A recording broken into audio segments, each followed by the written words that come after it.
Sebepsiz yere ol mescide varmak bolana, bu da burada geçen cumada bir açık katırağım dedik. Mescide gitmek bolanak diyenler, haca gitmek bolanak diyenler var ada. Ol Allah Teala ol kayincimiz vakt namazına gelen ak demek bolanak. Açık sahih hadis. Sebepsiz mümkünçülüğü bar olup sebepsiz üç cuma'nı iyiliğine terk etse Allah Teala kalbine mühür olur deyip durur.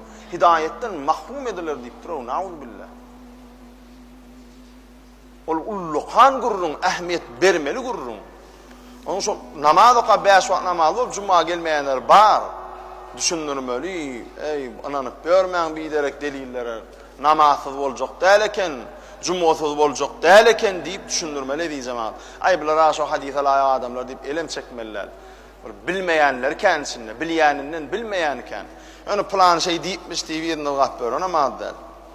Yine bir hadise Peygamber aleyhissalatu vesselam aydı ya, men tereke thalâthe cum'atin min gayri udrin kutübe minel münafikine. Nauzubillah.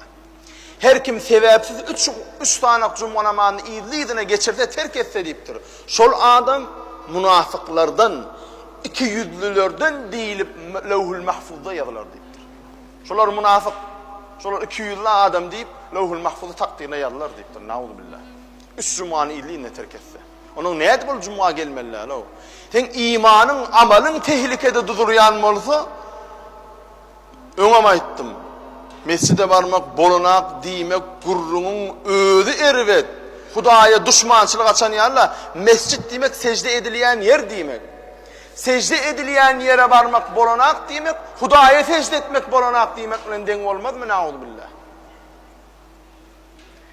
Öňe aýtdym, delillerden sonra 3-4 tane bir derek delil. Delillerle olaw mescid gurrun oturýar taýda. Allah'ın oyuna varmalı, Hudaýa secde etmeli, bolly. Hudaýyň isleýişi ýaly. Hudaýy näme isleýär Allah Teala? Ruku edenlerine ruku edin, secde edenlerine secde edin diye. Cemlenşip durun diye. Peygamber sallallahu aleyhi ve sellem näme diýär? Cemlenşip cuma namazı okamak veya cemlenşip mescide gelip namaz okam men sünnet-i muakkadamdır. Berk tavsiren sünnetimdir diye. Näme üçin berk tavsirýär? Çünkü Peygamber aleyhisselam ummatyny gaty uly derejede alada ediýär. Alada edenlik üçin ummaty toplu halda ağzı bir bolsa şeytan azdırmaz. Bular saklanar, goroglu bolar diýen pikirde cemlenin diye. Sen dir dağın bolýan, bolýarmyň? Hiç bolmaýar diýjem. Allah goraksın.